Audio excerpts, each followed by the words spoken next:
I have an incredible CEO of Carnival Corporation, Arnold Donald, which is easy for me to say. Welcome to the Playbook. Glad to be with you, Dave. Looking forward to the chat. You have such an extraordinary background.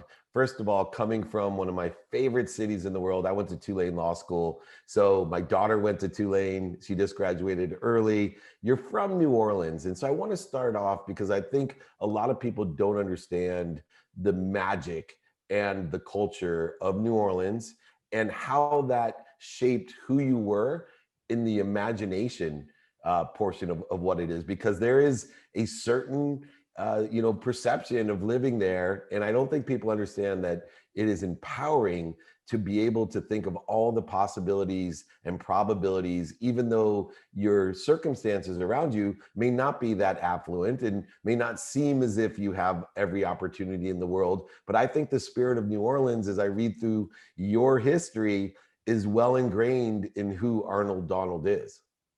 Well, there's no question New Orleans has shaped my personality for sure. But not only that, hats off on Tulane and congratulations on your daughter's success. I just recently went on the board of Tulane University, and they've done just a phenomenal job during this pandemic to keep students on campus, in class, healthy, safe, free, faculty, administrative, safe is fantastic. And the university is just doing great things. And the Chancellor Fitz is just doing a fantastic job. So just absolutely plaudits for Tulane. So good choice on your family's part.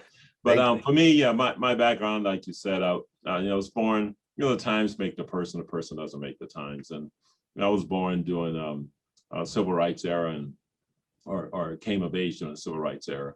And so I grew up with separate water fountains and separate bathrooms. We grew up dirt poor, really, and really below the poverty level quite a bit. But had a loving family, had a good community through the parish church and Catholic through the church that was there, and eventually was able to go on to a private all boys, at the time all black high school, St. Augustine High School in New Orleans. People would be more familiar with it now because of Tyrann Mathieu, defensive back for the Kansas City Chiefs, and the Honey Badger. Leonard Fournette, the running back for the Tampa Bay. We had two guys from my high school in the Super Bowl, and but the high school, but it was also an academic high school. And the editor for the New York Times, Paquette is from there, and music school. I played music myself, but not as well as John Baptiste, who now is on the late night show from my high school, et cetera.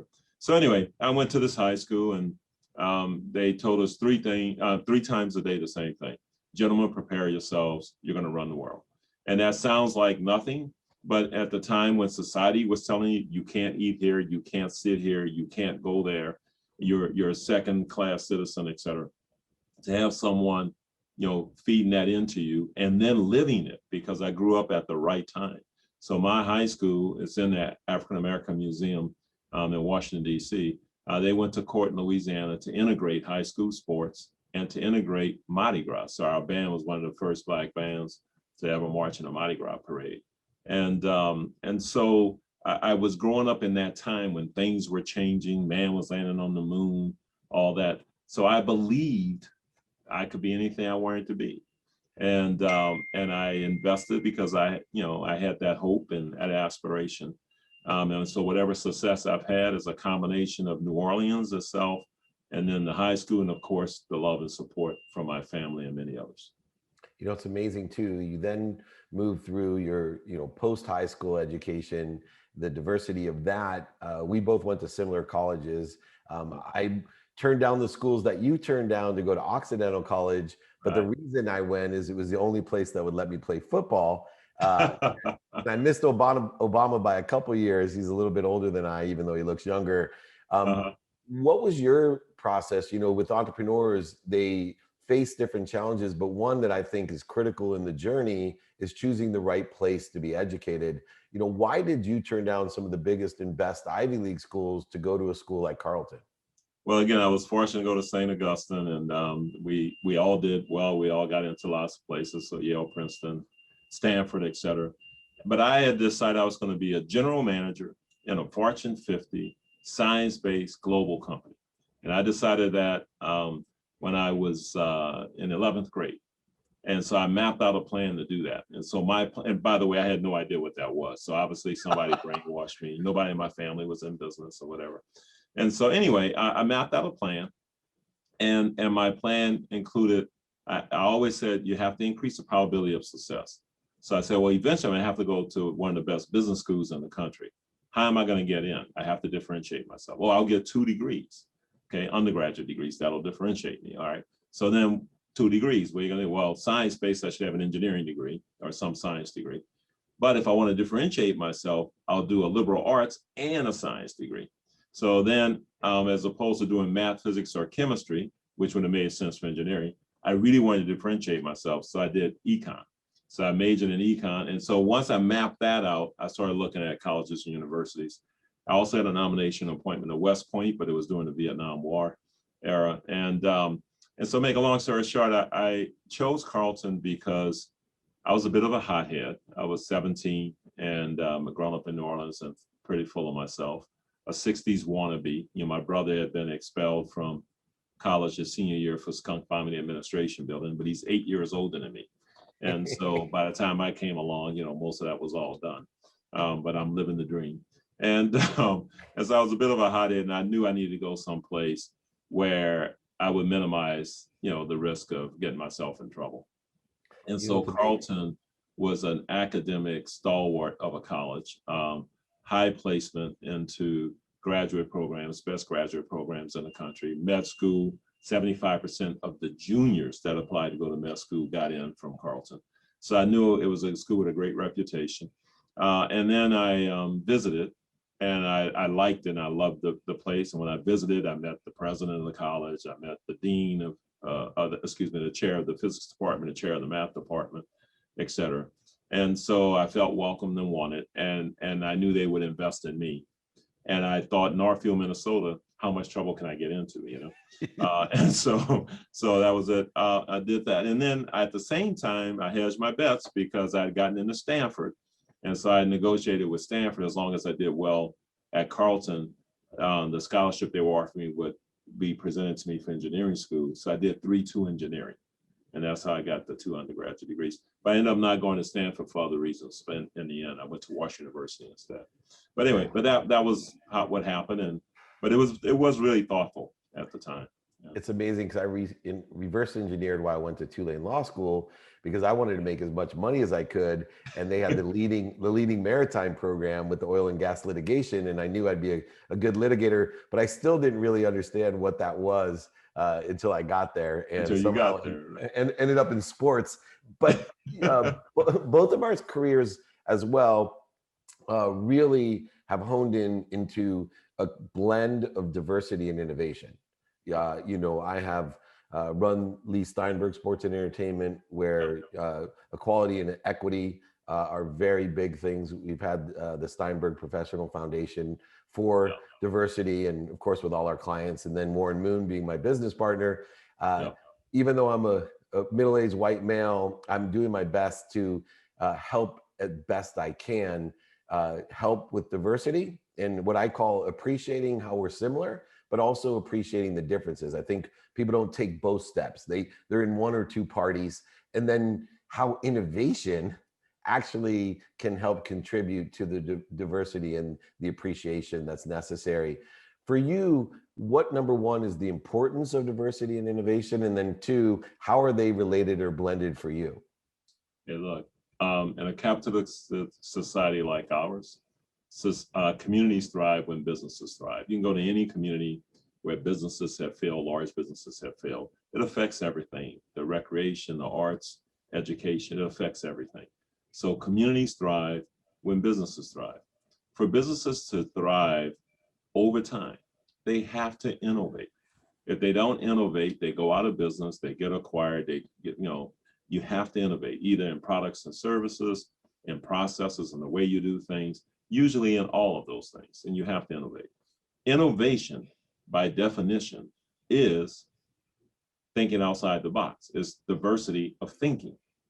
And so you're far more likely to engineer sustained diversity of thinking if you've engineered sustained diversity and inclusion. It doesn't guarantee it, but it's far more likely. And I've been a part of restructuring 3 industries, not just companies, but 3 industries. And in each one, it was outside the box thinking by diverse people that drove it. And the bottom line is you have to purposefully, intentionally engineer diversity because it doesn't happen natural. And in our case, in our company now, I'm here, but I've done it times before. But in our company now, we have employees or personnel from 145 different countries. Okay. And so we need to see that diversity reflected all the way through the top of the organization. And we can't have 145 countries represented in me and a CEO, but in the C-suite and the leadership positions, we can have a lot of diversity engineering. And from a US standpoint, whether it's gender or whether it's race, et cetera, you have to purposefully, intentionally engineer it. And if you do, a diverse team organized around a common objective, empowered with processes to work together because they're different. So they're going to need some help working together. Okay. But if you do that, they will out-solution a homogeneous group of people every time because they're just coming at it from different perspectives and it creates more powerful solutions. So to me, it's a business imperative. And it's therefore a societal imperative because, again, communities thrive when businesses thrive. And tied into that to me is what I always call the milestone approach. When I had represented Warren Moon as the first African-American quarterback to make the Pro Football Hall of Fame and then also the Canadian Hall of Fame, and a lot of people don't remember. So I like to bring it up because he spent 6 years in Canada watching people that couldn't play the game as well as he did. But we, over the last 15 years, have been on a mission that we, don't even recognize a quarterback as a Black quarterback. That someday we want it to be so common that it's just, he's a tall quarterback, a good quarterback, a great quarterback, a GOAT, whatever you call them. But I think the same milestones are necessary with African-American or Black executives to create those milestones for people to see where they can go past. And that's an important thing. And I'm the Chief Chancellor of Junior Achievement University with Les Brown and Reverend Beckwith and a variety. And when I was a Junior Achievement participant, I didn't have one minority in the group. I had no women in the group. And yet today it's overrepresented with women and minorities throughout the world. We're in 150 countries, 100 million alumni. And to me, those types of programs that open minds or address people who already have an open mind are critical. How much of importance do you place on you being a milestone or a Warren Moon being a milestone to open up doors in the imaginations of possibilities and probabilities for the future generations? When I was growing up and started dreaming the big dreams, a lot of my inspiration came from books. And a lot of the books I read were George Washington Carver, took the peanut and invented, 62, 67 things out of it.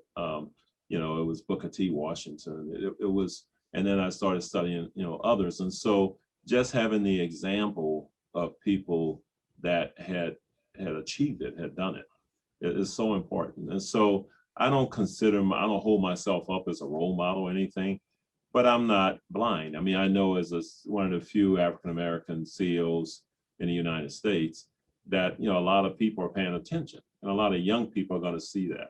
And if I can just, by doing a good job and being my natural self, inspire someone else, then I think is fantastic. Now I do personally invest time with young people.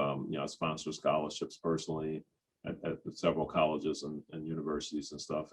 And I spend time speaking. I often will speak to young people. And then I'm on the Wall of Fame for junior achievement in St. Louis, and and so I do what I can to kind of just make people believe they can do, give them that hope, so they choose to aspire to something, and whatever it is for them is great. They don't have to be like me. They just have to have a passion that they want to pursue, and anything I can do to encourage people to do that, makes me feel better. You also have a terrific blend of persistence and faith. you know, looking through the accomplishments that you have and the things that you're doing now, that there has to be, you know, the grit plus some sort of higher belief of the future. And you seem every step of the way to perform in both measures, which is a temperance like forming metal. You know, too much hot water, it'll be brittle, too much cold water. And people ask about that blend all the time. I think more than ever because of the pandemic and COVID. And here you're the CEO of a company that's probably been hit hardest. You know, I was in the sporting events business with Warren, and you know, we got hit pretty hard. And you know, no offense, but we were joking around, going, "At least we're not the CEO of Carnival." Thanks a lot. I know we got a few other options at least. You know, I talk about during great change, there's tons of problems and tons of need. And anyone that's an entrepreneur that blends the persistence with faith realizes when there's problems and needs, that means there is opportunity. And you must see a ton of different opportunities in the position that you are with what's going on in the cruise and hospitality world. You know, what is your mindset today with how we are going to, in your industry, move to, and I think the bigger issue is keep up with the pent-up demand, including my family, of all these people that want to go on vacation and cruise. Yeah. Well, you know, first of all, I got to give you a little shout out here. You know, going back to my academic days in engineering, I'm impressed, man. You like know material science. You're talking about metal. You know, I'm very impressed. It's very good. But in any event, look, in our business, our highest responsibilities and our top priorities, always, is compliance, environmental protection, and the health, safety, and well-being of our guests. We carry over 13 million guests a year pre-COVID, and 700 destinations, 9 different world-leading cruise line brands. So our guests, the people in the communities we touch, those 700 ports, but also where we have operations in many other places, and the communities we touch and serve.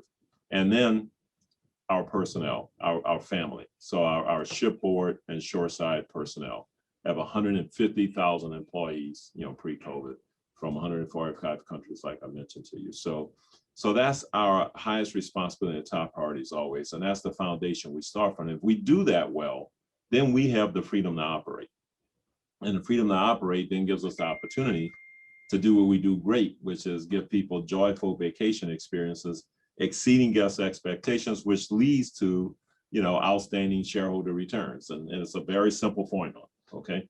So that's our business in essence. And so what's happened in this pause, and, you know, we voluntarily paused, the entire industry did, before we were mandated to by, in the US by CDC, but we voluntarily paused worldwide because of those priorities and responsibilities. So we only want to do things that's in the best interest of public health. So our number one opportunity is to once again demonstrate, because we've dealt with viruses in the past. We've had to deal with Zika and SARS and MERS and Ebola, and, you know, because we go all these places around the world. And so we have medical teams on board. We have medical facilities. We do medical screening, all that already. But this is a unique virus because it shut the whole world down. So it requires unique solutions.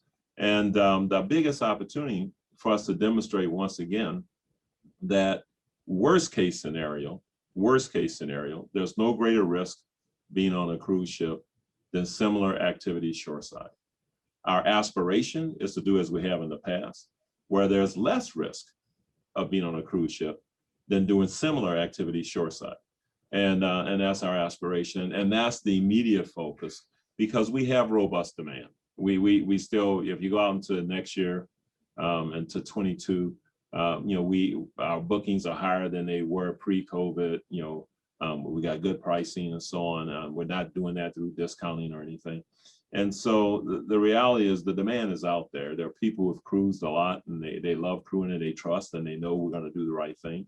And then the new to cruise, they may be a little bit more shy now because they've seen news reports and all this stuff. But over time, that'll go away, just like it has in the past. Before this happened, there were people who were nervous about cruising because there's myths.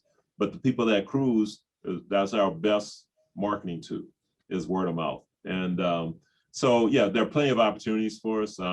We've learned a lot. One of the big opportunities, of course, from a business standpoint, is to take care of things that you were too busy to take care of before. So, we're going to be more efficient coming out. We're going to be leaner. We exited a number of ships that were, less efficient. So we're going to lower our cost structure, improve our opportunity to generate cash and returns. And so it's been a very tough period. I don't want to act like it hasn't been. It's been extremely difficult.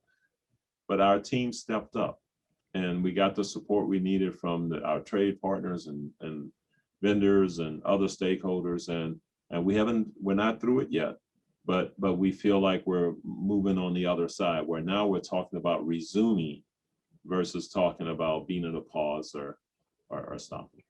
Well, we'll give you a little bit of a word of mouth story that I have vacationed all around the world with my 4 children and wife, and we have a evaluation process. It's either a memory or a tradition.